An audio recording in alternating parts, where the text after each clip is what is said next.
is a realization that it cannot continue this way. We have what it takes to fix it.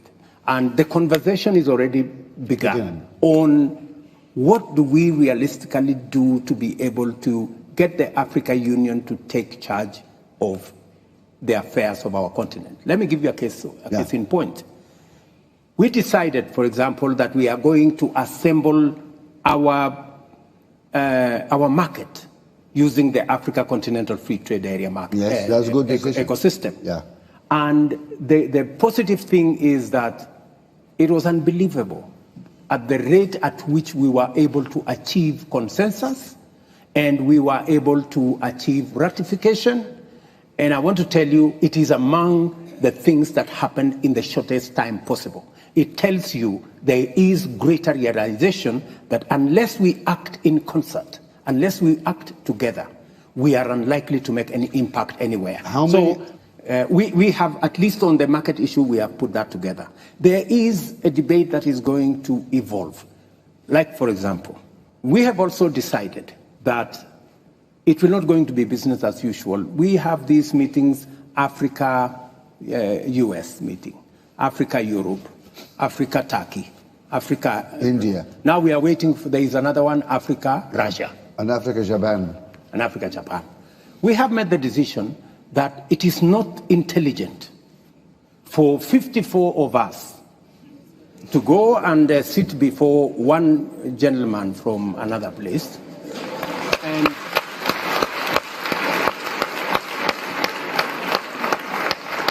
I mean, and sometimes we are mistreated. Yeah. You know, we are loaded into buses like school kids. You know, and it's not right. Well, you are summoned. You know, it's not right. So the decision that we have made as AU is that going forward, if there is going to be a discussion between Africa and any other country, we are going to be represented by the chair, the outgoing chair, the bureau. Let us chair of the commission and, or the chair and the chair of the RECs, and we have 5 RECs. That should be sufficient for, I mean, a meeting of maybe 6, 7. Yeah. That should be able to represent Africa, and that is the position I am taking as the president of Kenya. For any other meeting that we are going to have with all these requests that we have a meeting between Africa and one other country. We respect the sovereignty of others. I think to ask for reciprocation is not to ask for too much. No. And for us to agree that let us have this kind of setup. The only, because I had a conversation with President Kagame and he actually led that particular position. I have had a conversation with Prime Minister Abiy. He believes very strongly that that should be the position of our continent. Because, as you have said, if we don't respect ourselves, nobody is going to respect us. And we should be able to take that kind of decision. Yeah. And part of that respecting ourselves is when we say African problems, African solutions. We must be serious about the solutions. It cannot be rhetoric. It cannot be talk.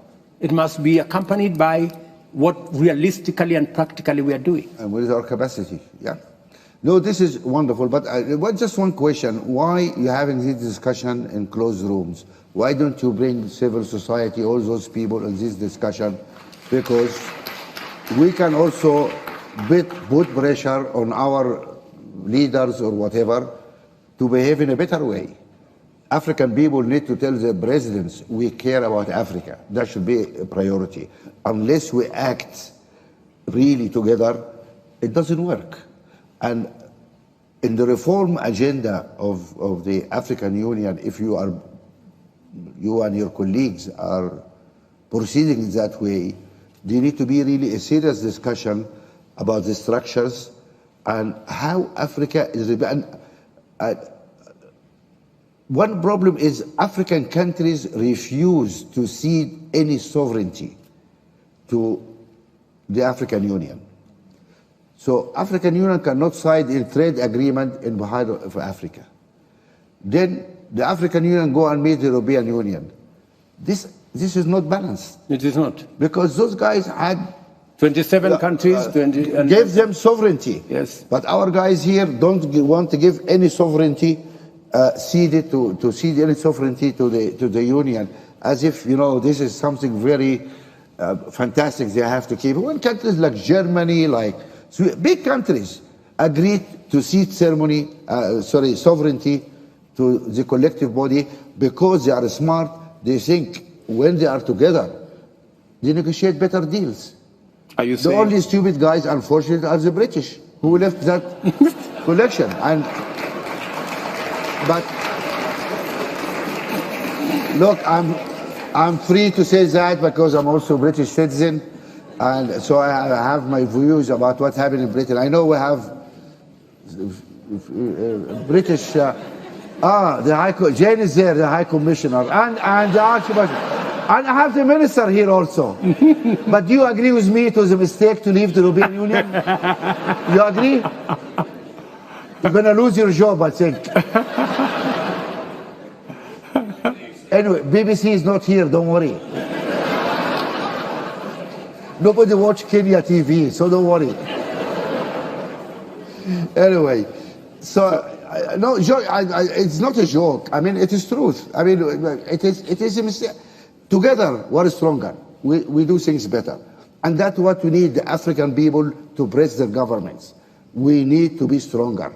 We need to have our union. We need to cede some of our sovereignty for the African Union. I'm not losing sovereignty because our collective sovereignty is huge. Then we are somebody which can be respected around the world. We go out there in Europe, oh, we Africans. I will ask you, what do you mean you are Africans? You are South African, you're Nigerian, what do you mean you are Africans? Where is your government? What decisions you are able to make? What is Africa? Unless we have an African Union and a joint, a will, and then it doesn't work. So you made commitments now in front of all these people who are going to fight for that case. Is that correct? You have my commitment, and not just me, by the way. I think a critical mass of African readers is building on how we should act together. I told you this particular position of consolidating what we need to do and how we need to engage with the rest of the world was actually driven by President Kagame. Excellent. We've talked with many other heads of state, and I think there is a critical mass emerging that we need to act differently. We need to work smart. Let me tell you of an unfortunate situation. I visited one of the countries, I don't want to say which one, and we were having a conversation about the economic partnership agreement between EAC and the EU. Yeah. The EU, 27 countries, 520 million people have agreed on what we need to do. EAC, well, sizable, 170 million people. Then one country, and I don't want to say which one, refused to sign. So he said, no, we need to teach these people some lesson.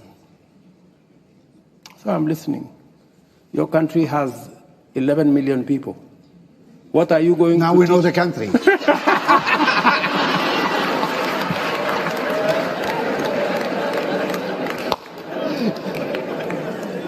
Anyway. So what are you going to teach 520 million people who are supposed to serve as your market? Really? So sometimes we undermine our own case because of not acting properly. So I want to promise you that it is our challenge. The realization alone that we have a problem is halfway the solution from where I sit. So we know that we have to change stuff. We know that we have to act in a manner that makes sure that we secure our interests, because the whole discussion, the whole discourse is about interests. What is our interest? How do we protect our interests? Because everybody protects theirs. Yeah. So this is awakening, and I think the engagement of Africa with the rest of the globe is going to change. That is why, for example, we are having the Climate Action Summit, because we want to go to the UN. We want to come to the UN General Assembly. We want to go to COP28 with an African consolidated position, speaking with one voice, the whole lot of us, so that people can know we know what we want and we will not back down. This is wonderful. If any value to this discussion is, I think we reached some interesting commitment from the president here. No, it's useful, the commitment made by the president. My only suggestion is that mobilize the people, have trust in the people, because the pressure from the people can help produce. Get the civil society into your summit. Get them to press their governments to really to move behind you in this agenda, because that has to happen. And until you get the people behind you, everybody will drag their feet. And that's the history of Africa. I agree with you 100% that we need to mobilize the people to be with us, to share the vision with us, to agree with us on the paradigm shift in what we need to do. I agree with you, the civil society have a big role to play, because they can do sometimes what governments cannot do. And even in Kenya, we have a robust civil society. They have made a huge contribution to who we are today. Sometimes as governments we agree with them, sometimes we don't agree with them, but that is the nature of life.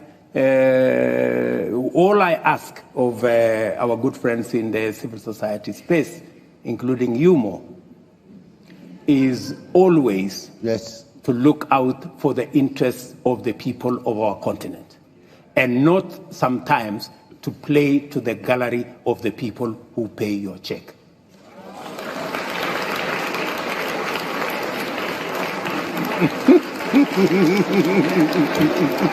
What are you applauding for?